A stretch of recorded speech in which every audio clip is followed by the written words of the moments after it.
नमस्कार, मी डॉक्टर भायकर.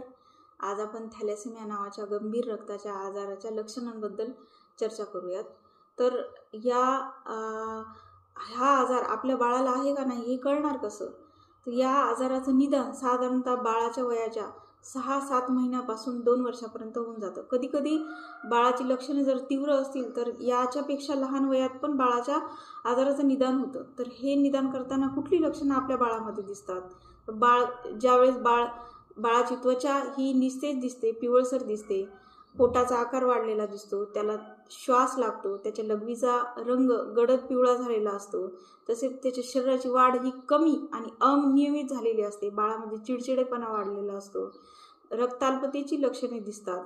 अशा वेळेस बाळाचं आपण जाऊन CBC नावाची एक टेस्ट करायची. CBCच्या टेस्टमध्ये हिमोग्लोबिनची मात्रा कळते. हिमोग्लोबिन जर कमी प्रमाणात आढळलं तर त्याची पुढची टेस्ट HPLC नावाची टेस्ट असते, हाय प्रोफाईल लिक्विड क्रोमॅटोग्राफी. ही टेस्ट केल्याच्या नंतर आपल्या बाळाला थॅलेसेमिया मेजर नावाचा आजार आहे का नाही याचे निदान होते. धन्यवाद.